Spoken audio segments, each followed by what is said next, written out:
This goes left because you continuously stand on that podcast and stand every time you get to try to normalize.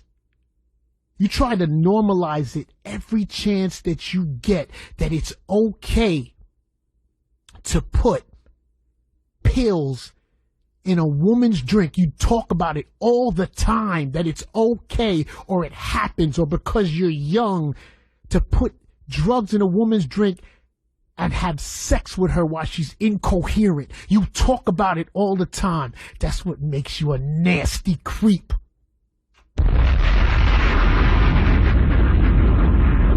Not because of the situation you had, because I'm going to tell you something. I wasn't there, and I don't know what happened. But every chance you get, you know, New York, this guy stood on a podcast,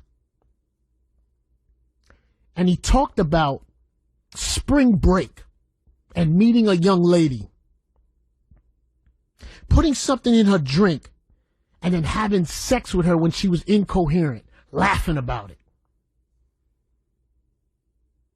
That's the, you know, bruh, nobody wants you to get fired or to lose your situation.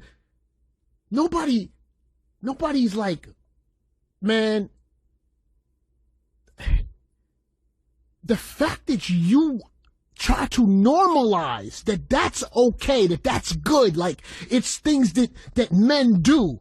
That's not what men do. That's what you do. You do it. I'm going to tell you the most terrible thing about you, bruh, because I watch you on that podcast, and you sit next to a guy. That guy you sit next to on your podcast doesn't care about our culture. He doesn't care about your culture, but you sit there and you laugh with him about raping women. You think it's funny. You know what else is funny, my brother? Because I'm staying on my stone today of where I'm at. And I'm going to tell you where I'm at. I am not at what you did 20 years ago. I'm at what you did in the last couple years and how you talk about it and how you say about it. You piece of... You tweeted that R. Kelly, that sex video, was one of the greatest celebrity videos you've ever watched. That video was with a 14-year-old. But you thought it was a great video. You tell on yourself constantly you're a weirdo. I don't care if nobody else checks you. I'ma check you. You're nasty and you're a weirdo. And you always want to talk on a podcast about taking advantage of women when they're unconscious. What type of dude are you? Why is that cool to you? Why is that cool as you stand next to that clown, that guy that doesn't care about our culture and continuously talk about raping women? You always use the word rape, how you raped your wife. You love to use that word, bro. You get mad at Kwame Brown for using it. You use it. You use the word. You don't think it's funny, my brother? I don't care about saying your name. Let me tell you something. I don't care about cease and desist. You know why? You want to send out cease and desist to people because you want the clarification of what you did said properly. The fact that you don't see that's bananas, I'm not sure if it's the people around you or if you want to continue. Maybe you want to continue being who you are. For some reason, your name is being said with a 15-year-old. I'm not sure why that's happening. You refer to your dudes. Every girl that has a problem, it's the dudes around you. The dudes are with the girls. My dudes. You say it's your dudes. I don't understand that part, bruh. That's the part that people aren't really grasping. That's why people keep hammering you. It's not for what you did 20 years ago. You can be sorry for that. You can, it's the way you're moving forward, bro. Let me tell you something. You said that the R. Kelly video is the greatest video you've ever seen. You tweeted that.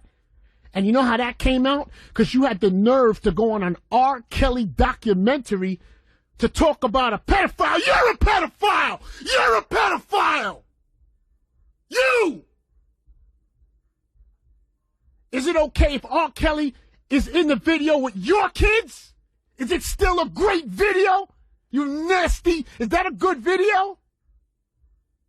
Is it? You don't have to answer. I'm going to tell you honestly, it's better you don't. You shouldn't. You should never, ever answer this. You should always keep a cease and desist, and you should never, ever talk about it. Because we already know what you are. You are one of them slimy, greasy dudes that used to be in our neighborhood that don't talk much, that likes to put medication in women's drinks and get on top of them. That's you. We know what you are. I know what you are. I do not care if I ever say your name. I want you to know that I know what you are. Bruh. You.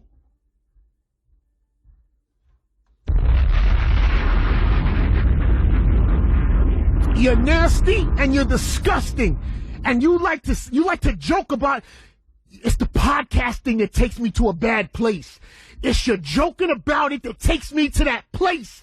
And the other places, nobody checks you. Nasty. I'm checking you. Nobody doesn't respect your accomplishments or what you do and what you stand for. You should have your opinion. You worked hard for it.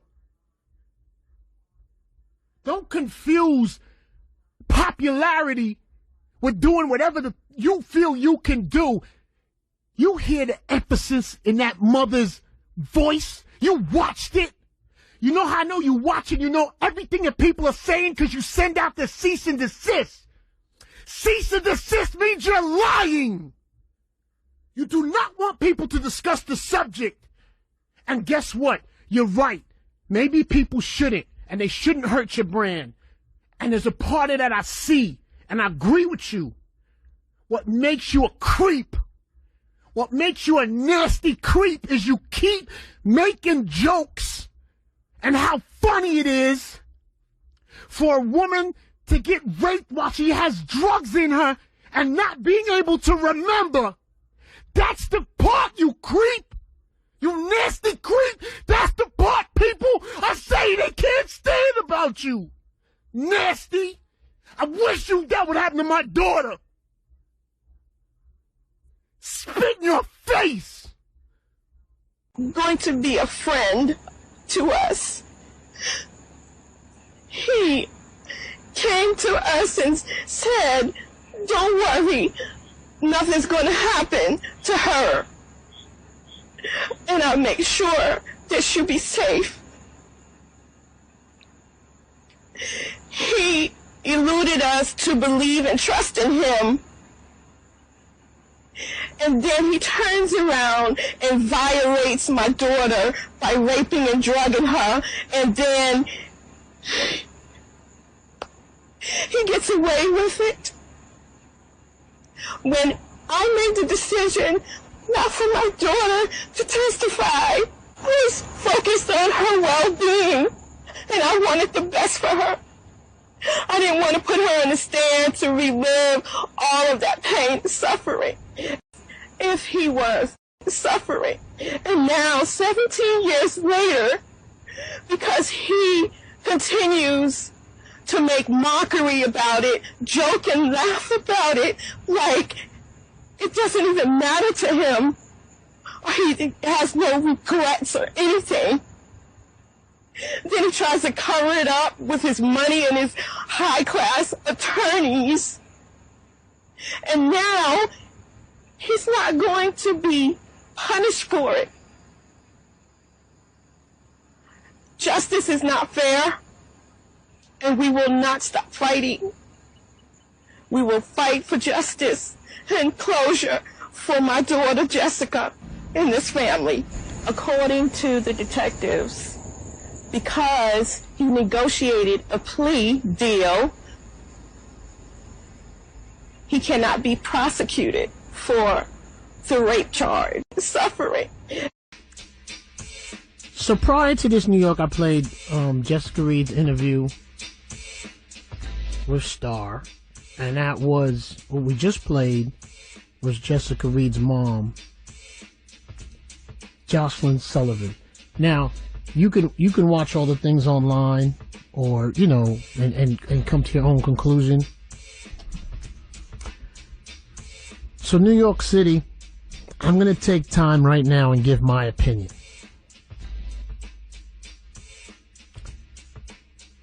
In listening to that mother's vocal and audio, you, Mr. Radio Personality, I don't believe you. So prior to this New York, I played Jessica Reed.